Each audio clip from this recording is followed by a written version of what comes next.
សួស្តីបងប្អូននៅក្នុងវីដេអូនេះខ្ញុំនឹងប្រាប់ពីវិធីក្នុងការកែកញ្ច្រាំងនេះឲ្យទៅជាជីបងប្អូនភាគច្រើនសឹងតែគ្រប់គ្នានៅពេលដែលគាត់ច្រូតហើយគឺគាត់ຕົកចោលដីបែបនេះហើយអ្នកខ្លះទៀតគឺយកភ្លើងមកដុតតែនៅក្នុងវីដេអូនេះខ្ញុំនឹងប្រាប់ពីវិធីក្នុងការយកកញ្ច្រាំងនេះធ្វើជាជីហើយຕົកក្នុងដីនឹងស្រេចនៅពេលដែលវគ្គក្រោយដែលបងប្អូនចាប់ផ្ដើមព្រោះស្រូវឬក៏ចាប់ផ្ដើមធ្វើស្រែបងប្អូននឹងភ្ញាក់ផ្អើលមែនទេតែហេតុអីបានស្រូវរបស់យើងល្អជាងឆ្នាំទៅហើយបើសិនជាបងប្អូនយកវិធីសាស្ត្ររបស់ខ្ញុំនេះយកទៅប្រើរាល់រដូវបងប្អូននឹងចំណេញមែនតើចំណេញក្នុងការប្រើប្រាស់ជីប្រើប្រាស់ថ្នាំហើយបងប្អូនមិនសូវពិបាកក្នុងការថែទាំទេហើយយើងទៅមើលវីដេអូទាំងនេះសម្រាប់បងប្អូនប្រជាកសិករយើងភាគច្រើននៅពេលដែលច្រូតហើយគឺយើងຕົកចោលបែបនេះຕົកច្រាំងចោលបែបនេះហើយនៅពេលដែលចង់ធ្វើចូលទឹកហើយវាយដីធ្វើហើយអ្នកខ្លះទៀតគាត់យកភ្លើងមកដុតកញ្ច្រាំងនេះអស់ទៅ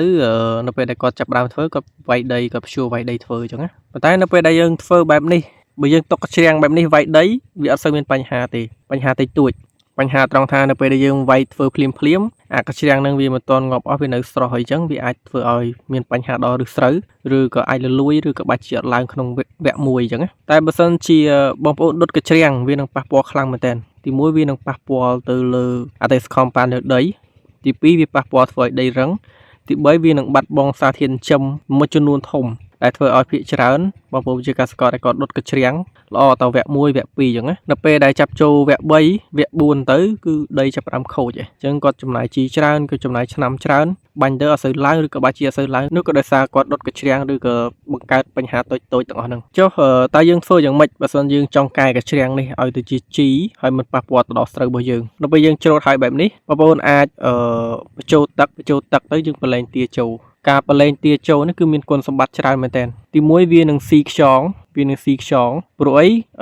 នៅលើដីនៅពេលដែលយើងច្រូតហើយនៅលើដីនេះឬក៏នៅខាងក្នុងទឹកគឺមានកូនខ្យងនៅខាងក្នុងហ្នឹងដោយសារតែនៅពេលដែលស្រូវផើមបងប្អូនអាចសង្កេតមើលបាននៅពេលដែលស្រូវផើមឬក៏ស្រូវហាលផ្កាវានឹងមានពងខ្យងនៅលើដើមស្រូវឬក៏នៅបកគោស្រូវឬក៏នៅបកគោឈើក្នុងស្រែឬក៏នៅលើស្មៅហើយនៅពេលដែលច្រូតទៅយើងអត់ឃើញមានពងខ្យងទេនោះក៏ដោយសារតែពងខ្យងហ្នឹងគឺវាញាស់ហើយអញ្ចឹងនៅលើដីឬក៏នៅក្នុងស្រែហ្នឹងគឺមានកូនខ្យងខាងក្នុងហ្នឹងអញ្ចឹងនៅពេលដែលយើងប្រឡែងទាចូលវានឹងស៊ីអាកូនខ្យងទាំងអស់ហ្នឹងអញ្ចឹងគុណសម្បត្តិទី2នៅពេលដែលយើងប្រឡែងទាចូលនៅខាងក្នុងស្រែរបស់យើងនេះនៅពេលដែលយើងប្រឡែងទាចូលវានឹងស៊ីពពួកមមាញឬក៏ពពួកតកៅដែលវាមិនទាន់ញាស់វាខ្លាចជាដុកឌឺអញ្ចឹងវានៅលើស្មៅឬក៏នៅខាងក្នុងស្លឹកស្រូវក្នុងដើមស្រូវទៅគឺស៊ីរងដើមនិងមមាញដែលយើងបាញ់ថ្នាំអត់ងាប់នៅខាងក្នុងស្រែរបស់យើងនេះនៅពេលដែលយើងប្រឡែងទាចូលវានឹងស៊ីអាពួកមមាញទាំងអស់ហ្នឹងស៊ីពួកតកៅស៊ីរងដើមទាំងអស់ហ្នឹងអញ្ចឹងយើងនឹងចំណេញនៅការកម្ចាត់ពួកមមាញបានមួយចំនួនធំនៅពេលដែលយើងព្រោះស្រូវសារថ្មីឬក៏យើងវាយដីធ្វើសារថ្មីគឺយើងមិនសូវមានបញ្ហាទៅលើការប្រើប្រាស់ថ្នាំទេដោយសារតែបើសិនជាអត់មមាញគឺយើងមិនសូវចំណាយថ្នាំមមាញបើសិនជាបាត់តកៅយើងមិនសូវចំណាយថ្នាំលើថ្នាំតកៅច្រើនហើយគុណសម្បត្តិទី3នៅពេលយើងប្រឡែងទាចូលហ្នឹងវានឹងស៊ីពពួកគ្រាប់ស្មៅព្រោះអីពពួកដើមស្មៅពួកស្មៅកតុយឆ្កែឬក៏ស្មៅកក់នៅពេលដែលស្រូវទុំគ្រាប់ស្មៅហ្នឹងវានឹងធ្លាក់ចូលក្នុងដីឬក៏នៅលើដីឬនៅលើស្រែអញ្ចឹងបាននៅពេលដែលយើងច្រូតហើយយើងអត់សូវឃើញមានគ្រាប់ស្មៅទេតែនៅពេលដែលយើងចាប់ផ្ដើមព្រោះសារថ្មីឃើញមានស្មៅដុះច្រើននោះក៏ដោយសារតែស្មៅវាទុំមុនស្រូវអញ្ចឹងកាលណាតែវាទុំមុនស្រូវវាជ្រុះគ្រាប់នៅលើដីរបស់យើងអញ្ចឹងនៅពេលដែលយើងប្រឡែងទាចូលទៅទាវានឹងហួរស៊ីគ្រាប់ស្មៅហ្នឹងទោះបីជា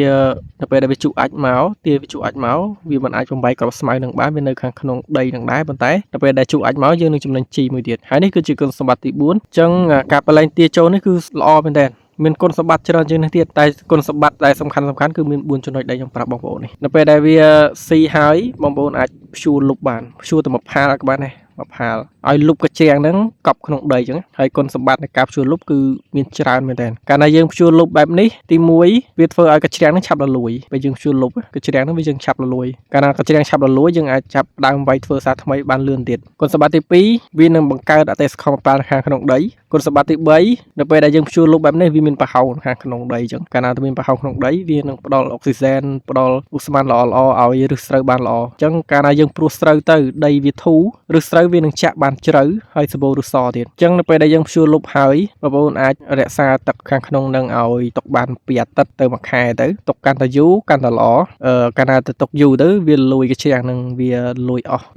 នៅពេលយើងព្រួសស្រូវយើងបាយដីធ្វើសារថ្មីគឺស្រូវល្អមែនតើហើយវិធីសាស្ត្រនេះគឺខ្ញុំចាប់ផ្ដើមធ្វើវាច្រើនកសិករហើយគឺជោគជ័យសឹងតែគ្រប់គ្នាហើយបងប្អូនជាកសិករអាចយកវិធីសាស្ត្រនេះមកប្រើប្រាស់បានហើយវាអត់ចំណាយច្រើនទេវាចំណេញទៀតទី1ចំណេញទៅលើចំណីទាទី2ចំណេញទៅលើការប្រើប្រាស់ជីថ្នាំទី3គឺចំណេញលើការរក្សាគុណភាពដីរបស់យើងកាន់តែល្អរាល់រដូវអញ្ចឹងបងប្អូនធ្វើរដូវនេះយើងធ្វើអញ្ចឹងរដូវក្រោយយើងធ្វើអញ្ចឹងរាល់រដូវទៅបងប្អូនកាត់បន្ថយការចំណាយលើការប្រើប្រាស់ជីថ្នាំបានច្រើនមែនទែនបច្ចុប្បន្ននេះស្រូវគឺតម្លៃវាថោកអញ្ចឹងបើសិនយើងអត់ដឹងវិធីក្នុងការកែអត់ដឹងវិធីក្នុងការកាត់បន្ថយការចំណាយទេបងប្អូននឹងធ្វើខាតច្រើនមែនទែនដូច្នេះបងប្អូនគួរតែរកវិធីសាស្ត្រសិក្សាឲ្យបានច្រើនពីបច្ចេកទេសក្នុងការកែក្នុងការធ្វើស្រែនេះសិក្សាឲ្យច្បាស់ហើយបងប្អូន